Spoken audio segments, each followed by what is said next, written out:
Hey, now it's the Rob from 106.1 KISS FM here with my broadcast partner. Hey, what's going on? It's Eric with WKDQ, and we moved up. We're in a different studio here today. It's the snow, you know. We had to go live from... Exactly. We got blizzarded out of the Enhancement Talent studio. We were out of the ESPN Evansville studio into kind of a wasteland room. This is actually the wasteland. But that's all right. Well, we apologize for not being able to put a video up yesterday. Thank you for tuning into a special Tuesday, Raw Tuesday edition of the Enhancement Talent. I just got back from Flair Country. Woo! That's right. But anyway, now we have time to kind of go over what happened on the ground-shattering, ground-shaking edition of Raw that was promised to us.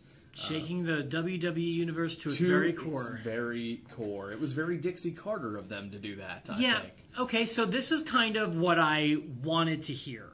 Mm-hmm. Now, I don't know how it's going to play out, but I did want to hear them somehow impact the main event at WrestleMania because right now, as a fan, I'm concerned about it. Yeah, and you know what? I heard another take on this weekend that I had not thought about before. Not only, you know, do the fans not think that Roman Reigns is ready, but I think Steve Austin brought up on one of his podcasts, not his podcast last night with Triple H, but one that he did right after the Royal Rumble is when you have two guys in the ring, you got to have a ring general that's kind of leading the way, and neither one of those guys is that. Yeah. So that makes a lot of sense as well. Mm-hmm. So to have Roman Reigns, Brock Lesnar, not saying that they're not going to go there, but at least right now they've shaken it up and given the fans a little taste of what they want. The match I want to see, and I've been saying this since he returned earlier than we expected, I want to see Lesnar-Bryan.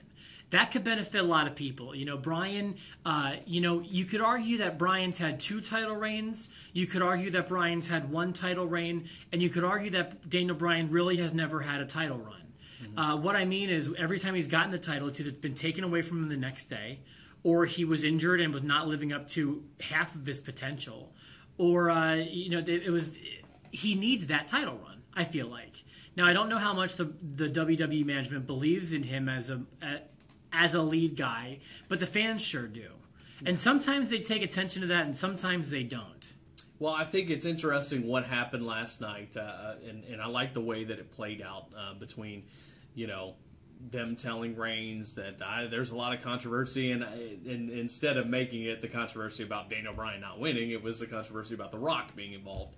And then out comes Bryan, and out comes Rollins, and I really like the way they played that out. Great main event last night. Bryan fought off all the odds as he's done all along, and you know all the interference and all that, and wins the match, and that means he's going to take on Reigns at Fastlane, and the winner will face Brock Lesnar. What do you think happens here? Do you think Bryan comes out of that match and goes to face Lesnar, or what? Well, here's the thing. I don't know the answer to that. And if I had to take a guess, I'm going to say no.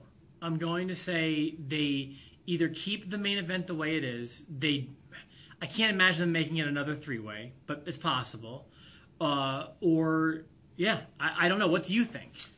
Well, I think there's several options here. One, you know, you could give the fans what they want and let Daniel Bryan come out and look strong and go into this match against Lesnar. Or this could be a way to make Reigns a little more credible and give him that opportunity.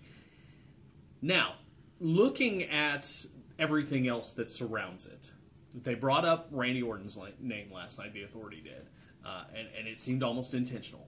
So it looks like Rollins is headed that route for WrestleMania, I would think. Okay. For Randy Orton. That would make sense. So if Daniel Bryan is not a part of this match, where does he fit in? And right now I don't see a place for him other way. I think there will be something for him. I think that Ziggler is his backup plan. It could be, but right now, as the way everything's structured, I don't see that the way they're saying things. As of right now, there's no other choice. And to be honest with you, still, with the way that they handled things last night, I see it even that much more inevitable that one of these guys is going to turn on Cena. Eventually, it is going to turn heel. I don't know who it's going to be, but one of these guys that were fired and brought back is, if not all of them, will turn on Cena. So here's the other thing. The way that they used The Rock in all of this was very interesting. Because just kind of listening to how they talked to Reigns' reaction to it, Could you not see Reigns versus The Rock with Reigns as a heel going into WrestleMania here? I mean, there are a lot of great choices for Reigns that he doesn't need to be in a title match. But, Right. I just feel like they're oftentimes very bullheaded. And when they have a plan, they try to stick to it. No matter what the universe's reaction is to what they want to do, they decided last year Reigns is going to be our guy at WrestleMania 31. And now that the time is here, they've got two choices. They can go with what they wanted the whole time, or they can go with what the fans feel that they should do. And I don't know what they're going to do. My guess is they're going to stick by their guns. But no one will be happier if that main event gets changed than me. And I will still say, if they keep the main event the way it is, Reigns can win or lose. If Rollins cashes in at the end of the night and wins the title, I'll be a happy camper. I'm okay with that. Very cool. Very cool. All right. Well, I don't know. I thought the show was well done. I like the way they're setting up different storylines. Bray Wyatt cut a promo too, talking about him and this and the I don't know, just very vague, but definitely sounds like the Undertaker is on his way back. That sounds according great. to that promo. I want to throw in one more thing if I could.